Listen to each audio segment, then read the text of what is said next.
Everyone, I am Krish from class 9D SOSE। मेरा topic है democracy. और democracy, what is democracy? Democracy में क्या होता है कि जो पीपल्स है वो इलेक्ट करते हैं रूलर्स को।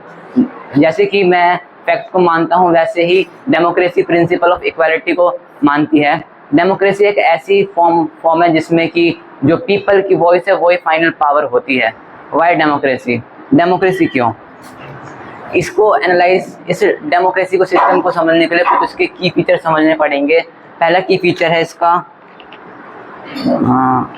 Elected representatives. जो रिप्रेजेंटेटिव है वो इलेक्शन के द्वारा आते हैं। जैसे कि यहाँ पर जो सारे बच्चे हैं वो एक एंट्रेंस एग्जाम देने के बाद आए हैं, वैसे ही जो लीडर्स है उन्हें इलेक्शन को पास करना पड़ता है। Second is laws, rule of law. जैसे कि सेकंड जो मेन फीचर है वो है कि जो डेमोक्रेसी में जो जो रूल है वो लॉ का होता है। जैसे कि चाहे वो कितना भी पावरफुल इंसान क्यों ना है, वो रूल से बाइंडेड रहेगा हमेशा। और third is fundamental rights.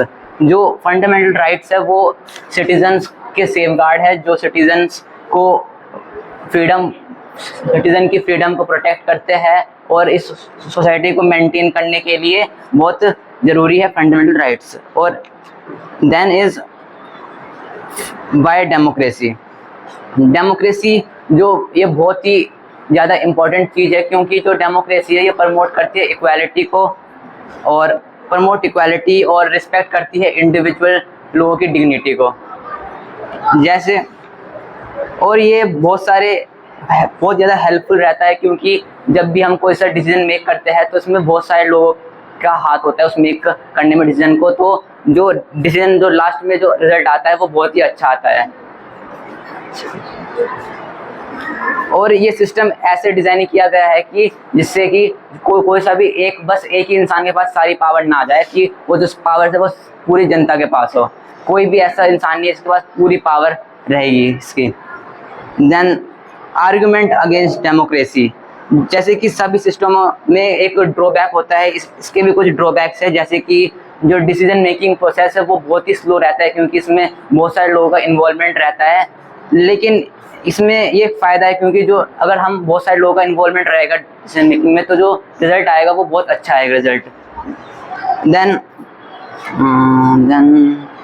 Then इसका एक और ड्रॉबैक है, जिसमें कि जो लीडर वो हर एक सर्टेन टाइम के बाद बार बार इलेक्शन होते हैं, जिससे लीडर चेंज किए जाते हैं, जिसके कारण जो लीडर्स है वो कीप चेंजिंग रहते हैं, जिसके कारण डिस्टर्ब होता है balance of power.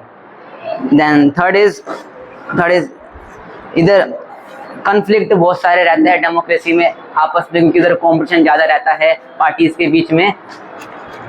Broader meaning of democracy. Democracy बस एक मेथड नहीं है कि जिससे हम किसी लीडर को चूज करें, ये इससे कई हद ज़्यादा है। जैसे कि पार्टिसिपेशन, अकाउंटेबिलिटी, ट्रांसपरेशन। पार्टिसिपेशन मतलब जो सिटीज़न है वो इसमें पार्टिसिपेट करेंगे वोट देके, और सिटीज़न का बस वोट देना ही काम नहीं, उसके अलावा भी उनके बहुत सारे काम है। अच्छे नागरिक बनने का भी काम है। अकाउंटेबिलिटी मतलब जो लीडर बने हैं उन्हें अपने सारे एक्शंस का आंसर भी देना पड़ेगा। अगर उन्होंने कोई सा एक्शन लिया है तो उसका आंसर भी उनके पास होना चाहिए, जो वो जनता को देंगे। Third is transparency. जो ट्रांसपेरेंसी मतलब जो गवर्नमेंट कर रही है वो सब जनता को साफ साफ दिखना चाहिए कि गवर्नमेंट कर क्या रही है रियलिटी में। अभी कोई सा भी सीक्रेट ऐसा नहीं रहना चाहिए, कि जो गवर्नमेंट है वो हमेशा ट्रांसपेरेंट रहेगी। एंड टाइप्स ऑफ डेमोक्रेसी के बेसिकली दो टाइप्स होते हैं, डायरेक्ट और रिप्रेजेंटेटिव। डायरेक्ट में क्या होता है कि जो पूरी पॉपुलेशन है वो आएगी और हाथ खड़ा करेगी सिंपली कि हम इसमें वो कर रहे हैं, फेवर में हैं, तो वो होगी डायरेक्ट डेमोक्रेसी। इनडायरेक्ट में क्या होगा कि जो लोग हैं वो चुनेंगे अपने लीडर्स को, फिर वो लीडर्स बाकी उन लोगों के बिहाफ में मेक करेंगे लॉज एंड रूल्स को। और अगर एक बहुत ही बड़ी पॉपुलेशन है कंट्री की, तो उसमें डायरेक्ट डेमोक्रेसी करना ज़्यादा आसान नहीं है, क्योंकि उसमें बहुत ज़्यादा लोग रहेंगे और उन सब लोगों को एक जगह गैदर करना भी बहुत मुश्किल है। तो ज़्यादातर बड़ी कंट्रीज़ में यूज़ होता है representative democracy. Then challenges to democracy. जो डेमोक्रेसी है उसको भी बहुत सारे प्रॉब्लम्स को फेस करना पड़ता है, जैसे कि corruption, inequality, lack of education. Corruption lead करता है, जैसे कि करप्शन है किसी भी बीच में। डेमोक्रेसी में तो ऐसा है नहीं कि सब कुछ बिल्कुल सही चलेगा, कभी कभार करप्शन भी होता है, इनइक्वालिटी होती है इकोनॉमिक और सोशल ग्रुप्स में। और एजुकेशन, मतलब बहुत सारे लोगों के पास लैक ऑफ एजुकेशन है तो उन्हें पता नहीं कि उनके राइट क्या है, तो उससे भी बहुत दिक्कत आती है। बेसिकली लास्ट में है समरी। जो इसका कंक्लूजन है वो सिस्टम ये है कि जो डेमोक्रेसी एक सिस्टम है वो डिज़ाइन किया गया है कि जिससे हमें पीपल की पावर का पता चले, और ये पीपल को फ्रीडम देता है और पार्टिसिपेशन में हेल्प करता है पीपल्स को इस पूरे इलेक्शन प्रोसेस में। और ये ऐसा भी नहीं है कि पूरा फुल प्रूफ है, क्योंकि सभी चीज़ में कमियां भी होती है, पर हम इसे फुल प्रूफ कर सकते हैं रेगुलरली एनालिसिस करने के बाद, एडजस्टमेंट करने के बाद। तो ये हो सकता है कि ये डेमोक्रेसी और भी ज़्यादा इम्प्रूव कर सके। एंड लास्ट में thank you for your attention.